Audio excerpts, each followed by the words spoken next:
Nah, bagaimana sih penerapan sandi kotak di dalam alam liar atau pada saat kita penjelajahan?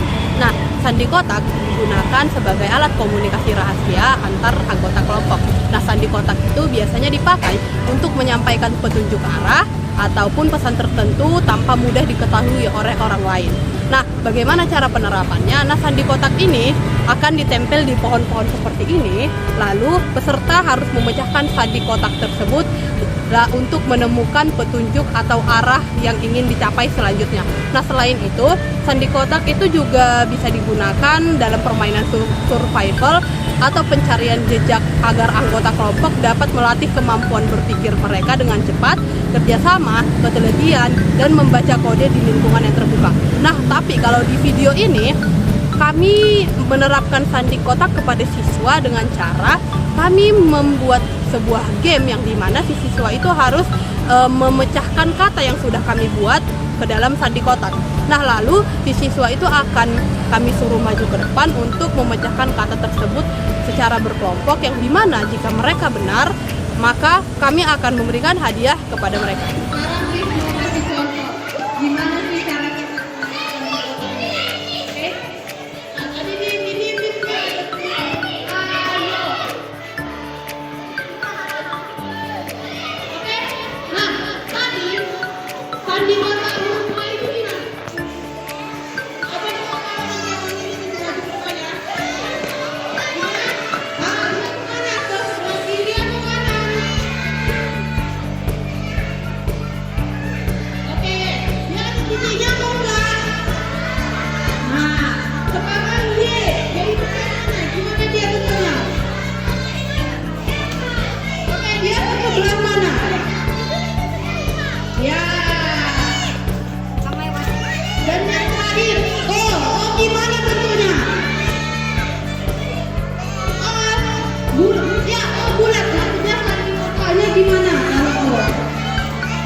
Titik dua di dalam. Oke. Betul kayak gini. Oke, teman-teman semuanya satu orang untuk nyelesain kata yang udah dibuat, oke?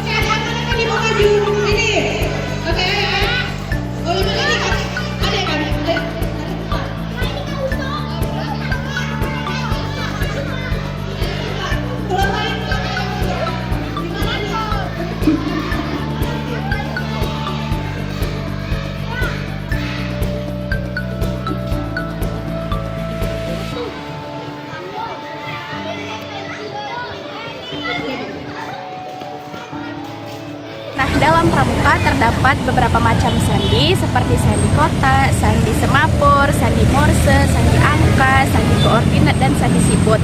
Nah, yang akan dijelaskan dalam video ini adalah sandi kota, di mana sandi kota adalah sandi yang bentuknya seperti kota. Sandi kota adalah sandi dengan isyarat seperti kotak-kotak atau bersudut-sudut pada setiap hurufnya. Nah, jadi Miss, sebenarnya gimana sih sandi kotak itu dalam pramuka? Jadi sandi kotak itu terdiri dari abjad yang dimana tiap abjad itu memiliki perbedaan. Apa yang mau? Gimana? Oh iya. Oh, jam 11, Pak. Masih, Pak. Akila. Akila.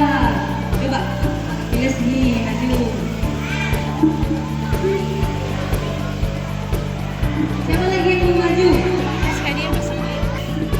Jadi kakak kita ini mau bantu kakak ini cari tahu perbedaan dari sandi kota ini. Oh, nanti sampai jam 6.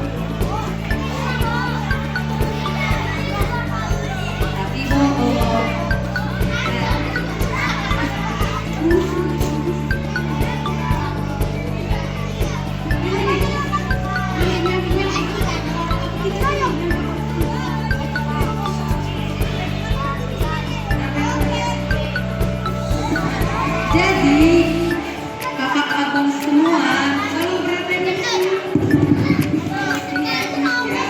jadi perbedaannya itu kalau di sandi kotak ini kan bentuknya gini, bentuknya kan gini kan.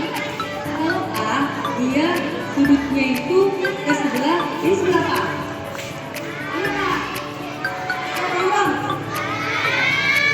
Kalau sudutnya di kanan berarti dia disebut dengan huruf abjad. Ini juga yang B, tapi bedanya apa nih? Nah, bedanya itu kalau di bagian B dia juga sudutnya di kanan, sudutnya di kanan. Kalau dia sudutnya tegak lurus gini, berapa derajat itu?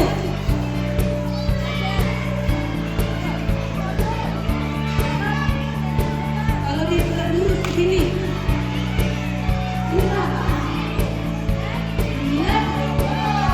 90 derajat. Kalau tegak lurus yaitu derajat. Oke, ingat ya. Nanti misalnya dong. Oke. Tapi perbedaan A sama B, di bagian B dia ada titik di tengah, sama juga sama C. Kalau di C titiknya ada 2. Kalau B dia ini.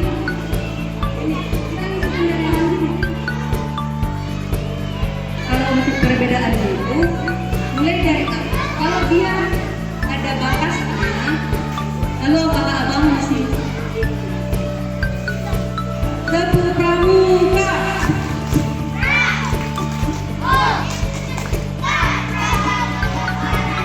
Sekali lagi tepuk pramuka.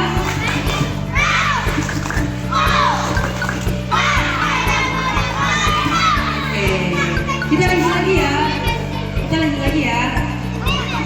Nah, kalau untuk bagian D, E, F, kita ngikutin yang nota di sini nih. Semua dari sandi kotak, kita harus perhatiin yang bagian ini ya kakak abang. Karena semuanya berpacu ke bagian kotaknya nih. Itu juga dengan G, itu juga dengan J, K, F. Sini semua keterangan. Nah, Adapun manfaat kita belajar sandi kotak yang pertama yaitu meningkatkan daya ingat. Nah, kenapa? Nah, karena di sini kita dituntut untuk mengingat pola-pola dari sandi yang akan kita pelajari. Yang kedua, mengasah keterampilan berpikir logis. Yang ketiga, meningkatkan konsentrasi. Nah, selain yang ketiga ini ada juga untuk meningkatkan kerjasama antara tim.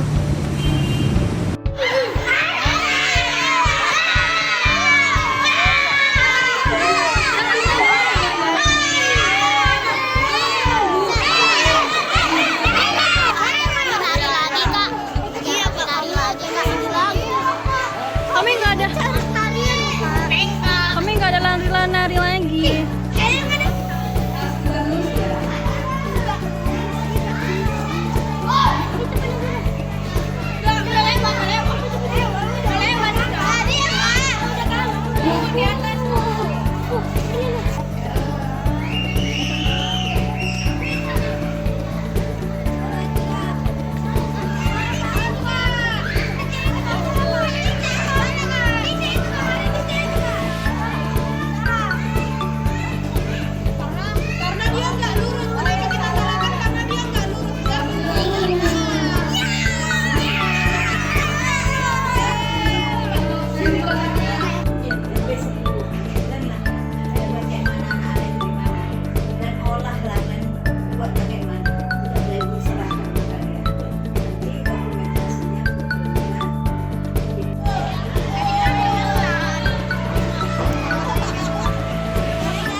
Sekian video dari kami. Terima kasih.